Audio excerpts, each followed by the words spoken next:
What's up, guys? Welcome to episode 10 of Training with Virgo. I'm your host, Virgo Durai. Today the topic is committing and overcommitting. You want to force your opponent to overcommit. Meanwhile, you want to successfully commit without undercommitting. So first, before anyone asks, what is committing? Committing is when you complete a combo or you do a setup for a certain move and you actually try to finish up the setup. Now, when you overcommit is when you do not connect with that move, or your opponent has enough time to get out of the setup. And when you undercommit is when you had a perfect chance to hit your opponent with something and you just don't do it. So the question is, how do you commit while getting your opponent to overcommit or undercommit? Now, if you guys look at the previous episodes with reads and striking fear into your opponent, that is how you get your opponent to over and undercommit. Striking fear into your opponent will make them undercommit. If you're constantly doing a counter move, they will second guess whether or not they can hit you with a certain move, unless they have a bona fide way around it, or unless they're, not afraid of anything. Getting your opponent to overcommit simply takes looking weak, honestly. It's two sides of a spectrum here.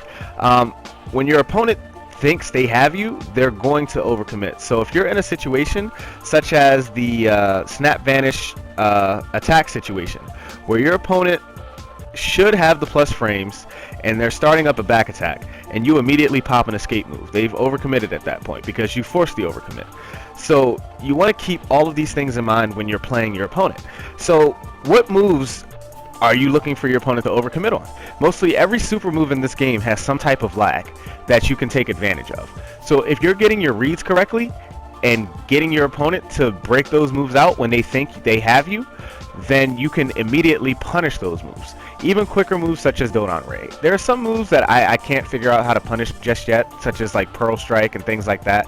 I don't want to say it's completely safe to do, but in terms of the melee character that I use, it's very hard for me to punish. But a lot of you guys do this already, but you don't understand how it's happening.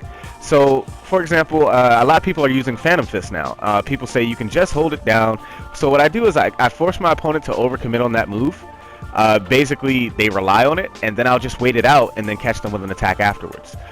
Shining Slash, a lot of people force me to overcommit on that move, where basically popping Shining Slash at all is committing. That is committing.